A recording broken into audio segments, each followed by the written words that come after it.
ഹരേ കൃഷ്ണ. ഇനി നമുക്ക് 5-ാമത്തെ ശ്ലോകം നോക്കാം.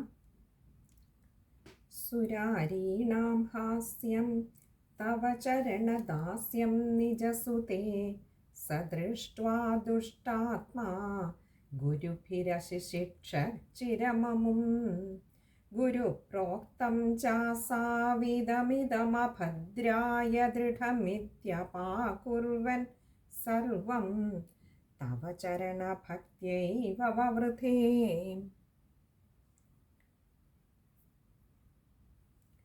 നമ്മൾ തൊട്ടു മുൻപുള്ള ശ്ലോകത്തിൽ ഭഗവാന്റെ ഭക്തന്മാരിൽ അവരുടെ മൗലിയിൽ ചൂടാനുള്ള ഒരു കിരീടം കണക്കെ ഉത്തമ ഭക്തനായിട്ടുള്ള ഹിരണ്യകശിപുവിൻ്റെ പുത്രനായ പ്രഹ്ലാദൻ, ആ പ്രഹ്ലാദകുമാരൻ എങ്ങനെയാണ് അങ്ങനെ ഉത്തമ ഭക്തനായത് എന്ന് നമ്മൾ കണ്ടിരുന്നു. സാക്ഷാൽ ശ്രീ നാരദ മഹർഷി നിമിത്തമായിട്ട് ഭഗവാനെ പ്രഹ്ലാദനെ അവിടുത്തെ ഉത്തമ ഭക്തനാക്കി മാറ്റുകയായിരുന്നു എന്ന് കണ്ടു.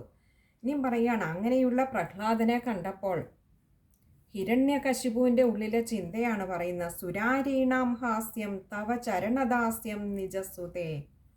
സുരാരീണാം, സുരന്മാർക്ക് അരിയായിട്ടുള്ളവർക്ക്, സുരന്മാരെന്ന് പറഞ്ഞാൽ ദേവന്മാർക്ക്, ദേവന്മാർക്ക് അരി എന്നാൽ ശത്രു, ദേവന്മാർക്ക് ശത്രുവായിട്ടുള്ളവർക്ക്, അതായത് അസുരന്മാർക്ക് ഹാസ്യം പരിഹാസ്യമായിട്ടുള്ള തവ അങ്ങയുടെ ചരണദാസ്യം, ഭഗവാനെ അങ്ങയുടെ പാതാരവിന്ദങ്ങളിൽ ദാസ്യഭാവത്തോടു കൂടി സ്മരിക്കുന്നവനായിട്ടുള്ള നിജസുതേ, തൻ്റെ തന്നെ പുത്രൻ.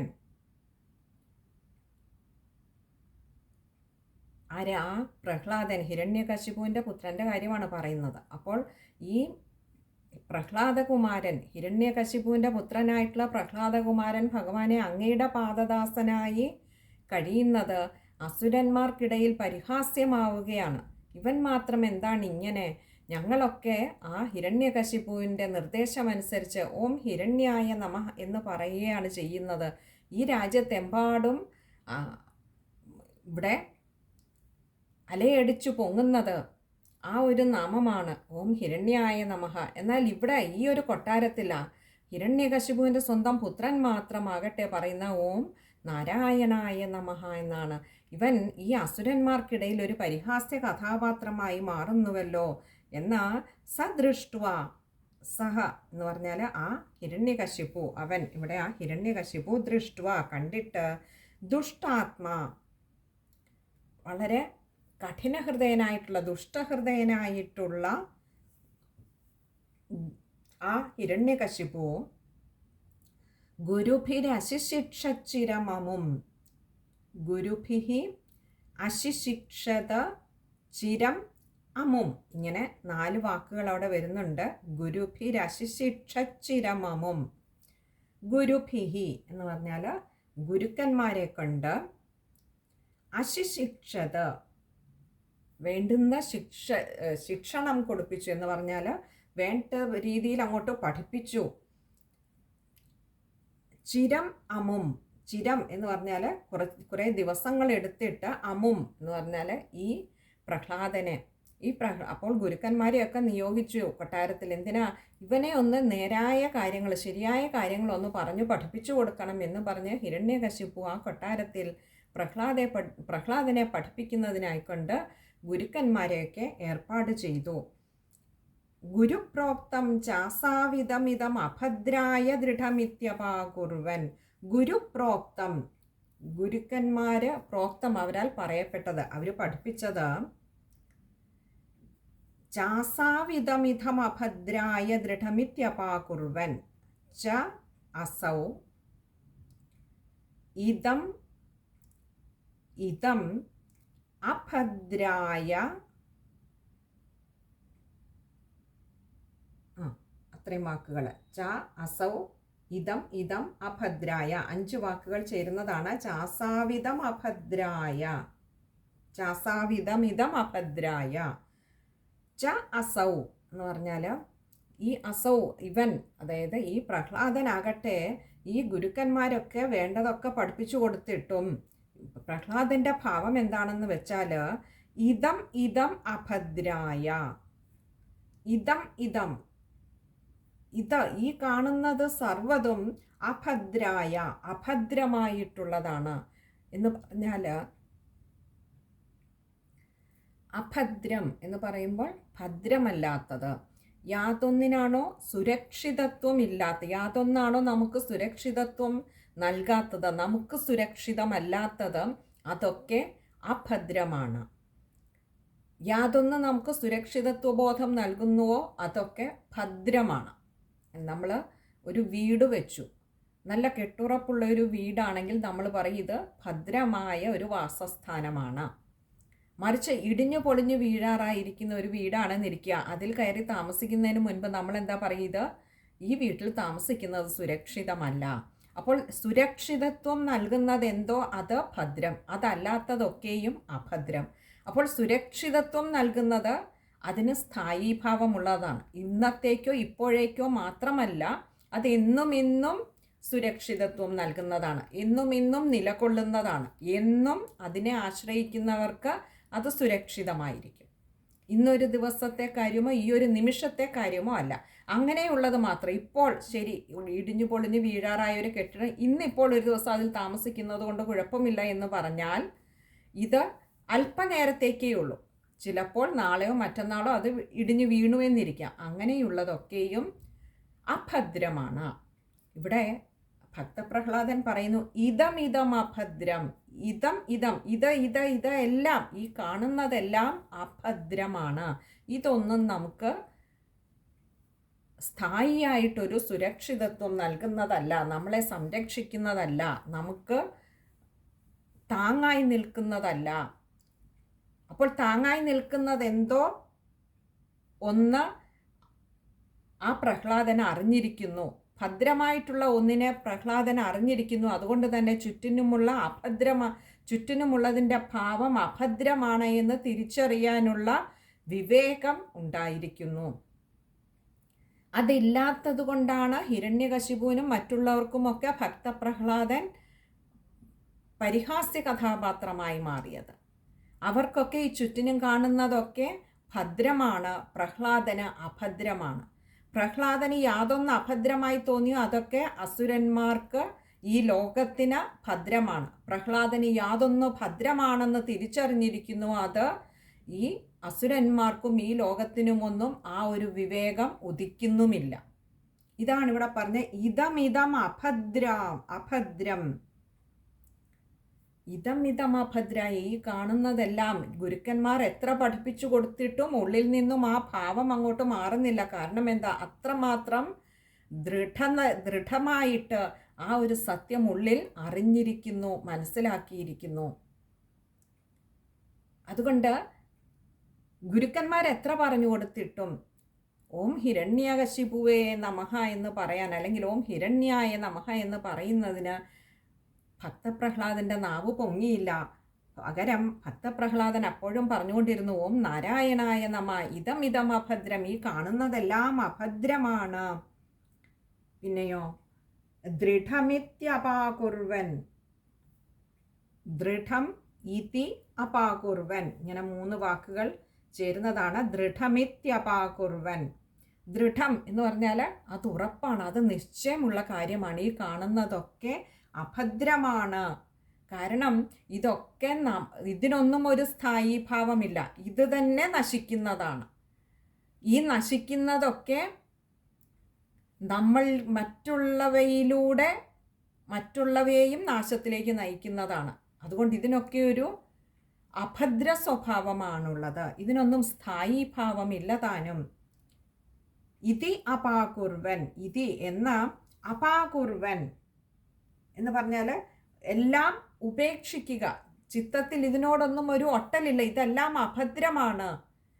നമുക്കറിയാം ചീഞ്ഞ് കേടായി പോകുന്ന ഒരു സാധനത്തിനോടൊപ്പം എത്ര നല്ല സാധനം വെച്ചാലും പതിയെ ആ ചീഞ്ഞ് കേടാവുന്നതിൻ്റെ വാസന ഈ നല്ലതിലേക്കും വരികയും ചെയ്യും, നല്ലതിനെയും അത് ചീത്തയാക്കുകയും ചെയ്യും. ഇതേപോലെ അതിന് ഞാൻ എപ്പോഴും പറയുന്ന പോലെ ഒരു കേടായി തുടങ്ങുന്ന ആപ്പിളിനോടൊപ്പം നമ്മളൊരു 100 ആപ്പിൾ വെച്ചാൽ ഒരു 10 ദിവസം കഴിയുമ്പോൾ ആ 100 എണ്ണവും കേടായി തുടങ്ങുന്നുണ്ടാവും, അല്ലെങ്കിൽ കേടായിട്ടുണ്ടാവും. ഇതുപോലെയാണ് ഈ ലോകം എന്ന് പറയുന്നത് നശ്വരമാണ്, നശിക്കുന്നതാണ്. ഈ ലോകത്തെ എല്ലാം അത് തന്നെ നശ്വരമായിട്ടുള്ളതാണ്. ഇതിനോടൊക്കെ നന്മ തിന്മകൾ കലർന്നാണ് ഇരിക്കുന്നത്. ചിലവയിൽ തിന്മകൾ കൂടുതലായിരിക്കും. അവയോട് ചേർന്നാണ് ഇരിക്കുന്നതെങ്കിലാകട്ടെ അതിനോട് സംസർഗത്തിൽ വരുന്നതിനെയും കൂടി അത് തിന്മയുടെ പാതയിലേക്ക് നയിക്കും. അപ്പോഴാകട്ടെ ഈ ലോകത്ത് തിന്മകൾ വർദ്ധിക്കുന്നു. ഇവിടെ നമ്മൾ ഹിരണ്യകശിപുവിൻ്റെ കൊട്ടാരത്തിൽ കാണുന്നത് അതാണിപ്പോൾ, ആ ഒരു രാജ്യത്ത് കാണുന്നത് അതാണ്. ഭരണാധികാരിയിലെ തിന്മയുടെ ആ ഒരു ഉച്ചസ്ഥായി ഭാവം അത് മറ്റുള്ളവരിലേക്കൂടെ പകർന്നു കിട്ടിയപ്പോൾ രാജ്യമെമ്പാടും ഇന്ന് സത്നാമങ്ങൾ കേൾക്കുന്നതിനു പകരം ഈ ദുഷ്ടനാമങ്ങളുടെ, ദുഷ്ടജന്മങ്ങളുടെ നാമങ്ങൾ അങ്ങനെ മാറ്റൊലിക്കൊണ്ടുകൊണ്ടേയിരിക്കുകയാണ്. അതുകൊണ്ട് തന്നെ മനുഷ്യ മനസ്സിൽ സദാ കേട്ടുകൊണ്ടിരിക്കുന്നത് ഈ ദുഷ്ടാത്മാവിൻ്റെ നാമമായതുകൊണ്ട് തന്നെ ജനമനസ്സുകളിലും അത് ദുഃഖത്തെ, സങ്കടത്തെ പ്രദാനം ചെയ്തുകൊണ്ടിരിക്കുന്നു. സജ്ജനങ്ങളുടെ മനസ്സിൽ സങ്കടത്തെ പ്രദാനം ചെയ്യുന്നു, ദുഷ്ടജനങ്ങളുടെ മനസ്സിൽ തങ്ങളുടെ ഉള്ളിലെ തിന്മയെ വർദ്ധിപ്പിക്കുന്നു. കാരണം തങ്ങളുടെ നായകൻ തന്നെ തങ്ങൾക്കിഷ്ടപ്പെടുന്ന വിധത്തിലുള്ള ഒരു ദുഷ്ടാത്മാവാണ്. ഇവിടെ ഒരു രാജ്യം, ഒരു ജനത മാത്രമല്ല, ഒരു രാജ്യം തന്നെ നാശത്തിലേക്ക് കൂപ്പുകുത്തിക്കൊണ്ടിരിക്കുകയാണ്. അപ്പോഴാണ് ഭഗവാന്റെ ഒരു വലിയൊരു അനുഗ്രഹം പോലെ സച്ചിന്തകളോടുകൂടിയ ഭഗവത് പാദങ്ങളിൽ ദാസ്യഭാവത്തോടു കൂടിയുള്ള ആ ഭക്തപ്രഹ്ലാദനെ ഭൂമിയിലേക്ക് ഭഗവാൻ വിടുന്നത്. നാരദ മഹർഷിയുടെ ഒരു നിമിത്തമായിക്കൊണ്ട് ഭഗവാനെ അവിടുത്തെ മഹത്വം, അവിടുത്തെ മഹാത്മ്യം അവിടുന്ന് മാത്രമേ ഉള്ളൂ സ്ഥായിയായിട്ടുള്ളത്. അവിടുന്നിലാണ് ഈ പ്രപഞ്ചം പോലും നിലകൊള്ളുന്നത്. സ്ഥായിയായ ഒന്നിലാണ് ഈ പ്രപഞ്ചം പോലും നിലകൊള്ളുന്നത് എന്ന് തിരിച്ചറിഞ്ഞ ആ ഭക്തപ്രഹ്ലാദൻ ഇവിടെ പറയുകയാണ്, ഇതമിതമഭദ്രായ ദൃഢമിതി എന്ന് ഉറപ്പിച്ചങ്ങോട്ട് പറഞ്ഞു. എന്നിട്ടോ അപാകുർവൻ സർവം തവ ചരണ ഭക്തിയൈവ വവൃതേ. അപാകുർവൻ സർവം, സർവ്വതിനെയും ഉപേക്ഷിച്ചു എന്ന് പറഞ്ഞാൽ ഈ ചക്രവർത്തിയുടെ, ഹിരണ്യകശിപു എന്ന ചക്രവർത്തിയുടെ പുത്രനായിരുന്നിട്ടും ആ കൊട്ടാരത്തിലെ യാതൊരു രാജകീയ പ്രൗഢിയിലും മനസ്സ് മയങ്ങാതെ എല്ലാത്തിനെയും മനസ്സുപേക്ഷിച്ചിരിക്കുന്നു. ആത്യന്തികമായി ഒന്നിനെ അങ്ങോട്ട് മുറുക്കെ പിടിച്ചപ്പോൾ ഈ ചാഞ്ചല്യപ്പെട്ടുകൊണ്ടിരിക്കുന്ന, ഉറപ്പില്ലാത്ത ബാക്കിയുള്ള ഭൗതികമായിട്ടുള്ള എല്ലാ സുഖങ്ങളും എല്ലാ ആഡംബരങ്ങളും മനസ്സിൽ നിന്ന് അങ്ങോട്ട് ഉപേക്ഷിക്കപ്പെട്ടു കഴിഞ്ഞിരിക്കുന്നു. അങ്ങനെ തവ ചരണ ഭക്തിയൈവ വവൃതേ, തവ ചരണ ഭക്തി ഏവ വവൃതേ. ഭഗവാനെ അവിടുത്തെ ചരണഭക്തി, ആ പാദഭക്തി ഒന്ന് മാത്രമാണ്, ആ തൃപ്പാദങ്ങളിലുള്ള ഭക്തി ഒന്ന്, ഏവ എന്ന് പറഞ്ഞാൽ അതൊന്ന് മാത്രമാണ് വവൃതേ വളർത്തേണ്ടത്. വളർന്നു വന്നുകൊണ്ടിരിക്കുന്ന ഇപ്പോൾ ആ പ്രഹ്ലാദന് നോക്കൂ, ഇവിടെ ഹിരണ്യകശിപു വേണ്ടതൊക്കെ ചെയ്യുന്നുണ്ട്, ഗുരുക്കന്മാരെയൊക്കെ ഇടപാട് ചെയ്തു, തൻ്റെ ഇംഗിതത്തിനനുസരിച്ച് തൻ്റെ പുത്രനെ മോൾഡ് ചെയ്തെടുക്കുന്നതിന്, അങ്ങോട്ട് അതിനനുസരിച്ച് അങ്ങോട്ട് മെഴുക്കിയെടുക്കുന്നതിന്. പക്ഷെ എന്നിട്ടും ആ ഭഗവാനെ അവിടുത്തെ പാദങ്ങളിൽ ഭക്തി ഉറച്ച് ഒരു ഭാവത്തിൽ എത്തിയിരുന്നത് കൊണ്ട് തന്നെ ഭക്തപ്രഹ്ലാദനിൽ ഈ ബാഹ്യമായ ചലനങ്ങൾ ഗുരുക്കന്മാർക്ക് ഒന്നും കാര്യമായ മാറ്റമൊന്നും പ്രതിഫലിപ്പിക്കുവാനായില്ല എന്ന് തന്നെയല്ല, ആ ഗുരുക്കന്മാരോടും പറഞ്ഞു, ഇതമിതമഭദ്രായ ദൃഢം ഇതി അപാകുർവൻ സർവം തവ ചരണഭക്തി ഏവ വവൃതേ. അങ്ങയിലുള്ള ഭക്തി ഒന്ന് അനുനിമിഷം വളർന്നുകൊണ്ടുമിരുന്നു. ഭക്തപ്രഹ്ലാദനെ മാറ്റാനായില്ല എന്ന് തന്നെയല്ല, എത്രമാത്രം തൻ്റെ ചുറ്റിനിൽ നിന്ന് എതിർപ്പുകൾ കൂടിക്കൂടി വന്നോ അത്രമാത്രം ഭഗവാനെ അവിടുത്തെ പാദങ്ങളോട് കൂടുതൽ കൂടുതൽ കൂടുതൽ അടുക്കുകയായിരുന്നു ഭക്തപ്രഹ്ലാദൻ. ജീവിതത്തിൽ, നമ്മുടെയുമൊക്കെ ജീവിതത്തിൽ വരുന്ന പ്രതിസന്ധികളാണ് നമ്മളെ ഭഗവാനിലേക്ക് കൂടുതൽ അടുപ്പിക്കുന്നത്. അത് നമ്മളെ തളർത്താനുള്ളതല്ല, നമ്മുടെ ഉള്ളിലെ ശക്തിയെ തിരിച്ചറിയുവാനുള്ളതാണ്. ഭക്തപ്രഹ്ലാദൻ ഒരു തരത്തിലും തളർന്നില്ല, ഒന്നുകൂടി ശക്തനായി. കാരണം ഭഗവത് പാദങ്ങളിൽ തന്നെ സമർപ്പിച്ചുകൊണ്ടാണ് പ്രഹ്ലാദൻ കഴിയുന്നതിപ്പോൾ. പ്രഹ്ലാദൻ ഒരു ഭയവുമില്ല. ഒരു പക്ഷേ അത് ചക്രവർത്തിയുടെ മകനായതുകൊണ്ടെന്നുള്ളതല്ല, ഭഗവാൻ കൂടെയുണ്ട് എന്നുള്ളത് കൊണ്ടാണ്. ചക്രവർത്തിയുടെ മകനായിരുന്നാൽ പോലും ആ ചക്രവർത്തി പോലും, പിതാവ് പോലും തനിക്ക് നേരെ തിരിയാമെന്ന് നന്നായിട്ടറിയാവുന്ന, തന്നെ ഏത് നിമിഷവും വെട്ടിക്കൊല്ലാമെന്ന് നന്നായിട്ടറിയാവുന്ന പ്രഹ്ലാദൻ അതൊന്നും പക്ഷെ മനസ്സിലേക്ക് കയറിയില്ല. ഒന്ന് മാത്രമേ ഉള്ളൂ, സദാ നാരായണ സ്മരണ, തവചരണ ഭക്തി ഏവ, എപ്പോഴും അതേയുള്ളൂ മനസ്സിൽ.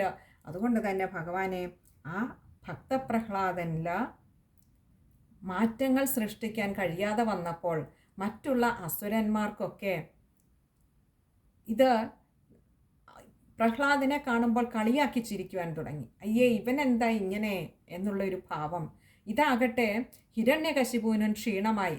തൻ്റെ രാജ്യത്തിലുള്ള എല്ലാ പ്രജകളും താൻ പറയുന്നതനുസരിക്കുമ്പോൾ തൻ്റെ പുത്രൻ മാത്രം താൻ പറയുന്നതിന് വിപരീതമായി ചരിക്കുന്നുവെന്ന തോന്നൽ.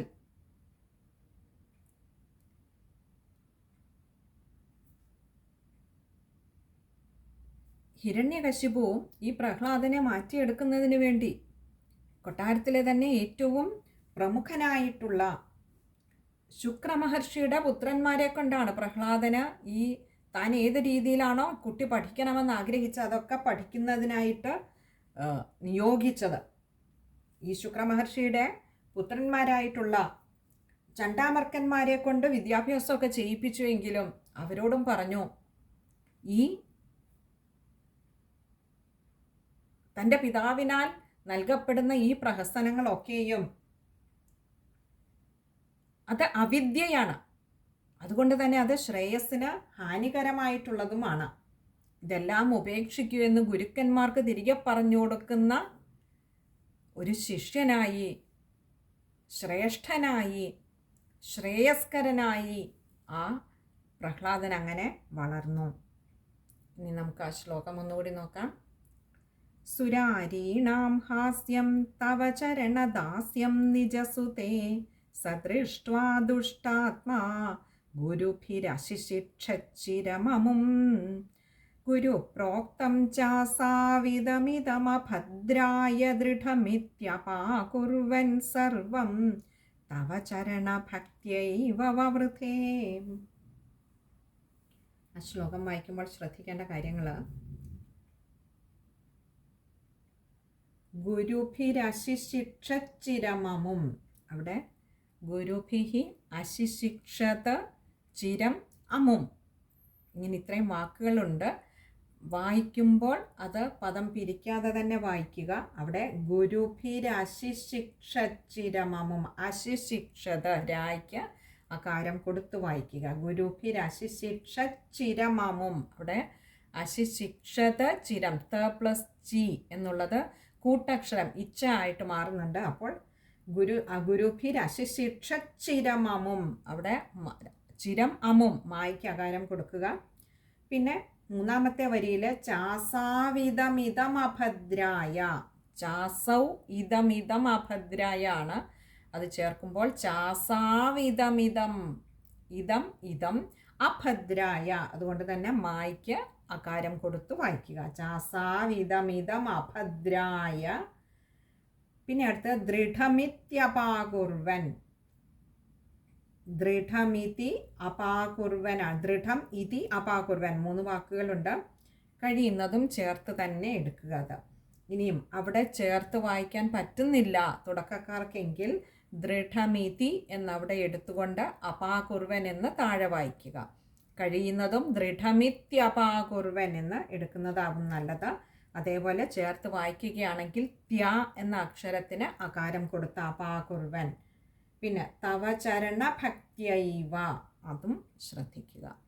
ഇത്രയും കാര്യങ്ങളാണ് ഈ ഒരു ശ്ലോകത്തിൽ ശ്രദ്ധിക്കുവാനായിട്ടുള്ളത്. ഇവിടെ ഭക്തപ്രഹ്ലാദൻ പറയുന്ന കാര്യങ്ങൾ അവിടെ ഗുരുക്കന്മാർക്കോ മറ്റുള്ള അസുരന്മാർക്കോ ആയി പറയുന്നത് നമുക്കും ഈ ലോകത്തിനുമുള്ള ഉപദേശമാണ്. നമ്മളൊക്കെ ഭൗതികമായ പല നേട്ടങ്ങളുടെയും സുഖങ്ങളുടെയും സമ്പത്തിൻ്റെയും ഒക്കെ പിന്നാലെ പായുമ്പോൾ നമ്മളൊന്നും ചിന്തിക്കാതെ പോകുന്ന ഒരു സത്യമാണിവിടെ ഭക്തപ്രഹ്ലാദൻ നമ്മളോടായി പറയുന്നത്. ഇതം അഭദ്രം. എന്തിനാണ് മുങ്ങി താണുകൊണ്ടിരിക്കുന്ന ഒരു തോണിയെ ആശ്രയിക്കുന്നത്?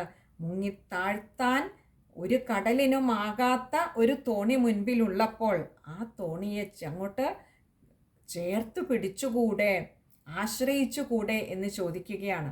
ഭഗവാനെ താഴ്ത്തുവാൻ ഭഗവാനിൽ കുടികൊള്ളുന്ന ഏതെങ്കിലും ഒരു ശക്തിക്ക് ആകുമോ? അപ്പോൾ പ്രാപഞ്ചികമായ മറ്റൊരു ശക്തിക്കും തകർക്കുവാനാകാത്ത, സർവ്വതിനും ശക്തിയായി വർത്തിക്കുന്ന ആ ഭഗവാനെ ആശ്രയിക്കാൻ നമുക്ക് അവസരമുള്ളപ്പോൾ, ഭഗവാനാണെങ്കിൽ ആശ്രയിക്കുന്നവരെ ആശ്ലേഷിക്കുവാൻ ഭഗവാൻ അങ്ങനെ തയ്യാറായി നിൽക്കുകയാണ്. അങ്ങനെയുള്ളപ്പോൾ എന്തിനാണ് ഈ ഭൗതികമായ നശിക്കുന്ന ഓരോന്നിനെ, അത് സമ്പത്തായിക്കോട്ടെ, പദവിയായിക്കോട്ടെ, മറ്റൊരു തരത്തിൽ പറഞ്ഞാൽ ബന്ധങ്ങൾ പോലും നമ്മളെ രക്ഷിക്കില്ല. അതിനെയും പിന്നീട് നമുക്ക് ഗജേന്ദ്ര മോക്ഷത്തിൽ നമുക്ക് കാണാം ഇനിയും. അപ്പോൾ ഇതൊന്നും നമ്മുടെ രക്ഷയ്ക്ക് എത്തില്ല എങ്കിൽ നമ്മുടെ രക്ഷയ്ക്ക് ഭദ്രമായിട്ടുള്ളത്, ശാശ്വതമായിട്ടുള്ളത്, നശിക്കാത്തതായിട്ടുള്ളത് ഒന്ന് മാത്രമേ ഉള്ളൂ ഈ ലോകത്തിൽ. യാതൊന്നിലാണോ ഈ വിശ്വം ഒന്നാകെ നിലകൊള്ളുന്നത്, ആ ശക്തിയെ തന്നെ ആശ്രയിക്കുക. അതുമാത്രമാണിവിടെ ഭദ്രമായിട്ടുള്ളത് എന്ന് പ്രഹ്ലാദൻ നമുക്കും കൂടി വേണ്ടിയിട്ടാണ് ഇവിടെ പറഞ്ഞു തരുന്നത്. ഹരേ കൃഷ്ണ. ഇനി നമുക്ക് 6ാമത്തെ ശ്ലോകം നോക്കാം. ഇത് അടുത്ത സത്സംഗത്തിൽ നോക്കാമെന്ന് കരുതുന്നു. ഹരേ കൃഷ്ണ.